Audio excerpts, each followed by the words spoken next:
Welcome back my YouTube channel. ಎಲ್ಲರಿಗೂ ನಮಸ್ಕಾರ. ಏನು ಗೊತ್ತಾ, ಇವತ್ತು ನಮ್ಮ ಕೊಡಗಿನ ಅತಿ ಪ್ರಸಿದ್ಧ ಪ್ರವಾಸಿ ತಾಣಗಳಲ್ಲಿ ಒಂದಾದ ಹಾರಂಗಿ ಡ್ಯಾಮ್ ಏನಿದೆ ಅಲ್ಲಿಗೆ ಹೋಗ್ತಾ ಇದ್ದೀನಿ.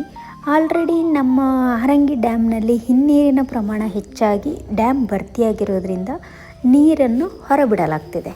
ಅಂದರೆ ಡ್ಯಾಮಿಂದ ನೀರನ್ನು ರಿಲೀಸ್ ಮಾಡ್ತಾ ಇದ್ದಾರೆ. ಆಲ್ರೆಡಿ ರಿಲೀಸ್ ಮಾಡಿ 3 to 4 days ಆಗಿದೆ. ನಾವು ಮಳೆ ಇದ್ದ ಕಾರಣ ನಾವು ಹೋಗ್ಲಿಕ್ಕೆ ಆಗಲಿಲ್ಲ. ಸೊ ನಾವು ಈಗ ಹೋಗ್ತಾ ಇದ್ದೀವಿ. ಬನ್ನಿ, ನೀವು ಕೂಡ ನಮ್ಮ ಜೊತೆ ಜಾಯ್ನ್ ಆಗಿ. ಮಕ್ಕಳಿಗೆ ಶಾಲೆಗೆಲ್ಲ ರಜೆ ಇದ್ದ ಕಾರಣ ನಾವೆಲ್ಲ ಹೊರಟ್ವಿ. ಅಂತೂ ಇಂತೂ ನಾವು ಬಂದು ತಲುಪಿದೋ ಹಾರಂಗಿಗೆ. ಏನು ಹಾರಂಗಿ ಬಂದು ತಲುಪೇ ಬಿಟ್ವಲ್ಲ ಅಂತ ಅಂದ್ಕೊಳ್ಳೋಷ್ಟರಲ್ಲಿ, ಬಟ್ ಅದು ಹಾರಂಗಿಯ ಎಂಟ್ರೆನ್ಸ್ ಅಲ್ಲ, ಅದು ಹಾರಂಗಿಯಲ್ಲಿರುವಂಥ ಸಾಕಾನೆ ಶಿಬಿರಕ್ಕೆ ಹೋಗೋಂಥ ದಾರಿ. ಅಲ್ಲಿಂದ ನಾವು 200 meters ನಾವು ರೈಟಿಗೆ ಕಟ್ ಮಾಡ್ಕೋಬೇಕು. ಎಷ್ಟೋ ಜನ ಕನ್ಫ್ಯೂಸ್ ಆಗ್ತಾರೆ. ಅಲ್ಲಿಂದ ನಾವು ರೈಟಿಗೆ ಕಟ್ ಮಾಡ್ಕೊಂಡು ಹೋಗ್ತಿದ್ದಾಗೆ ಎಲ್ಲ ಕಡೆ ಪೊಲೀಸ್ ಬಂದೋಬಸ್ತು ಎಲ್ಲ ಭಾರಿ ತುಂಬ ಸ್ಟ್ರಿಕ್ಟ್ ಆಗಿತ್ತು. ಯಾಕಂದರೆ 10,000 ಕ್ಯೂಸೆಕ್ಸ್ಗಿಂತ ಹೆಚ್ಚಿನ ನೀರನ್ನು ಹೊರಬಿಡಲಾಗಿತ್ತು. ಹಾಗಾಗಿ ಹುದುಗೂರಿಗೆ ಕನೆಕ್ಟ್ ಆಗುವಂಥ, ಹಾರಂಗಿಯಿಂದ ಹುದುಗೂರಿಗೆ ಕನೆಕ್ಟ್ ಆಗುವಂಥ ಮೇಲ್ಸೇತುವೆ ಏನಿದೆ ಅದು ಪೂರ್ತಿ ಮುಚ್ಚೋಗಿ ಅದರ ಮೇಲೆ ನೀರು ಹರಿತಾ ಇದ್ದಿದ್ದರಿಂದ ರೋಡ್ ಬ್ಲಾಕ್ ಆಗಿತ್ತು. ಹಾಗಾಗಿ ಜನಗಳು ಅಲ್ಲಿ ಉಚ್ಚಾಟ ಮೆರಿಬಾರ್ದು, ಅಲ್ಲೋಗಿ ಯಾವುದೇ ಅಪಾಯಗಳನ್ನು ಮಾಡ್ಕೋಬಾರ್ದು ಅನ್ನೋ ಕಾರಣಕ್ಕೆ ರಸ್ತೆಯ ಎರಡೂ ಬದಿಗಳನ್ನು ಬ್ಲಾಕ್ ಮಾಡಿದರು. ಅಲ್ಲಿ ಪೊಲೀಸ್ ಅರ್ಪಗಾವಲಂತೂ ತುಂಬಾ ಸ್ಟ್ರಿಕ್ಟ್ ಆಗಿತ್ತು. ನಾವು ಗಾಡಿನ ಒಂದು ಸೈಡಲ್ಲಿ ಪಾರ್ಕ್ ಮಾಡಿ ನಾವು ಕೂಡ ನೋಡೋಣ ಅಂತ ನಡ್ಕೊಂಡು ಹೋಗ್ತಾ ಇದ್ದಂಗೆ ಸೇತುವೆ ಏನು ಡೈರೆಕ್ಟ್ ಡ್ಯಾಮ್ಗೆ ಆಪೋಸಿಟಲ್ಲಿ ನಿಮಗೆ ಕಾಣುತ್ತೆ. ಒಳ್ಳೆ ವ್ಯೂ ಸಿಗೋಂಥ ಪ್ಲೇಸ್ ಅದು. ಬಟ್ ಸೇತುವೆ ಅಪಾಯ ಮಟ್ಟ ಮೀರಿ ಹರಿತಾ ಇದ್ದಿದ್ದರಿಂದ ಎರಡು ಕಡೆ ಫುಲ್ಲು ಚೆಕ್ ಪೋಸ್ಟ್ ಥರ ಫುಲ್ ಬಂದ್ ಮಾಡಿದರು. ಏನೋ ಕೆಲವೊಂದು ಅಧಿಕಾರಿಗಳು ಅಲ್ಲಿ ನಿಂತು ನೋಡ್ತಾ ಇದ್ರು. ಹಾಗೆ ನಾವು ಟಿಕೆಟ್ ತೊಗೊಂಡು ಒಬ್ಬರಿಗೆ 10 ರೂಪಾಯಿ ಮಾತ್ರ ಪಾರ್ಕಲ್ಲಿ ನಡ್ಕೊಂಡು ಡ್ಯಾಮ್ ಹತ್ತಿರಕ್ಕೆ ಹೋಗ್ತಾ ಇದ್ದು. ಮೊದಲೆಲ್ಲ ಡ್ಯಾಮ್ಗೆ ತೀರ ಹತ್ತಿರದಲ್ಲೆಲ್ಲ ಹೋಗ್ಬೋದಿತ್ತು. ಬಟ್ ಈಗ ತುಂಬಾ ಜನಗಳು, ಅಂದರೆ ನಾವುಗಳೇ ಮಾಡೋಂಥ ಕೆಲವೊಂದು ಸಮಸ್ಯೆಗಳಿಂದ ಪಾಪ ಅವ್ರು ಏನು ಮಾಡ್ತಾರೆ, ಅವರು ತುಂಬಾ ಸ್ಟ್ರಿಕ್ಟ್ ಮಾಡ್ಕೊಂಡಿದ್ದಾರೆ. ನಾವು 4 ಜನ 5 ಜನ ಹೊರಟಿದ್ದು. ನನ್ನ ಜೊತೆ ಸಂಜಯ್ ಕೂಡ, ನನ್ನ ತಮ್ಮ, ಅವನು ಕೂಡ ಜಾಯ್ನ್ ಆದ.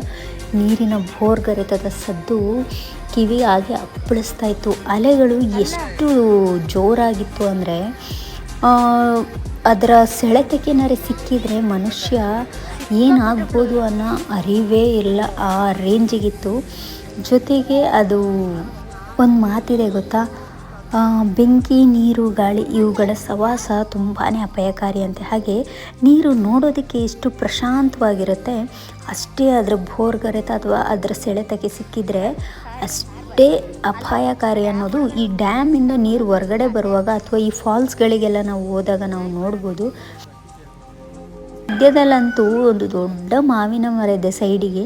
ಅದು ಎಷ್ಟು ವರ್ಷ ಹಳೆ ಮರ ಅಂದರೆ ಅದರಲ್ಲಿ ಹಣ್ಣೆಲ್ಲ ಬಿಟ್ಟಿದೆ. ಆ ನೀರಿನ ಹೊಡೆತಕ್ಕೆ ಅದು ಇನ್ನೂ ತಡೆದಿದೆ ಅನ್ನೋದೇ ನಮಗೆ ಆಶ್ಚರ್ಯ. ನೋಡಿ, ಇಲ್ಲಿ ಡೈರೆಕ್ಟಾಗಿ ನಿಮಗೊಂದು ಮರ ಕಾಣಿಸ್ತಾ ಇದೆಯಲ್ಲ, ಅದೇ ನಾನು ಹೇಳಿದ್ದು. ಅದಲ್ಲದೆ ಈ ಹಾರಂಗಿ ಡ್ಯಾಮ್ನ ಏನು ಡೋರ್ ಇದೆ, ಬಾಗಿಲು, ನೀರನ್ನು ಹೊರಬಿಡೋ ಬಾಗಿಲಿದೆ, ಅದರಲ್ಲಿ ಜೇನುಗಳು ಕೂಡ ಆಶ್ರಯ ಪಡ್ಕೊಂಡಿದೆ. ಆ ನೀರಿನ ಸೌಂಡಿಗೆ ಅದು ಹೇಗಾದರೂ ತಡ್ಕೊಂಡಿದೆಯೋ ನಮಗಂತೂ ಗೊತ್ತಿಲ್ಲ. ನಮಗೆ ಕಿವಿಗೆ ಅಪ್ಪಳಿಸ್ದಂಗೆ ಆಗುತ್ತೆ. ಅಂತೂ ಇಂತೂ ನಾವು ಬಂದು ತಲುಪ್ತು. ಏನು ಮೆಶ್ ಹಾಕಿದ್ದಾರೆ, ಅದರಿಂದ ಆಚೆ ಹೋಗಲಿಕ್ಕೆ ಯಾವುದೇ ಅವಕಾಶ ಇರಲಿಲ್ಲ. ನೀವು ಏನಾದ್ರು ಇನ್ಫ್ಲೂಯೆನ್ಸ್ ಮೇಲೆ ಏನಾದರೂ ನೀವಿದ್ದರೆ ಅಲ್ಲಿ ಗಂಟ ಹೋಗಿ ನೋಡ್ಬೋದು. ಏನು ಆದರೆ ತೀರಾ ಹತ್ತಿರ ಹೋಗೋ ಹಾಗಿಲ್ಲ, ಅಲ್ಲಿ ಗಂಟ ಹೋಗಿ ನೋಡ್ಬೋದು. ಯಾವ ಕಡೆಯಿಂದ ನೋಡಿದರೂ ಕೂಡ ಡ್ಯಾಮ್ ಒಂದೇ.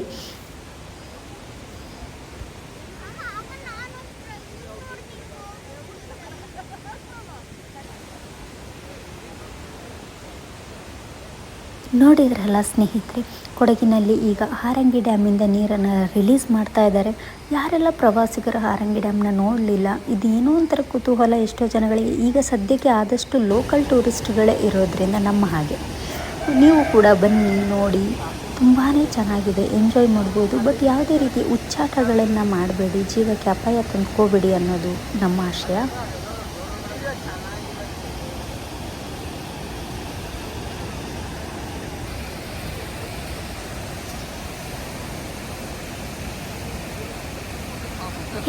ನಾವಂತೂ ಹಾರಂಗಿ ಡ್ಯಾಮ್ ನೋಡಿದ್ದಂತೂ ಆಯಿತು. ಯಾಕಂದರೆ ನಾವು ಪ್ರತಿ ವರ್ಷ ನಾವು ನೋಡೋದ್ರಿಂದ ನಮಗಂತ ಏನು ವಿಶೇಷತೆ ಅಂತೇನು ಅನಿಸೋದಿಲ್ಲ.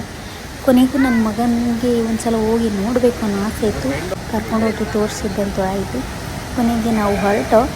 ಆದರೂ ಕೂಡ ಏನೋ ಆ ನೀರಿನ ಸೆಳೆತ ಇದೆ ಅಲ್ಲ, ಅದರ ಅಲೆಗಳು ಅಪ್ಪಳಿಸ್ತಾ ಇದ್ದರೆ ಹೇಗೆ ವಾಪಸ್ ಹೋಗ್ತಾ ಇದೆ ಅಂದರೆ ಯಪ್ಪ ಸವಾಸಲ್ಲ.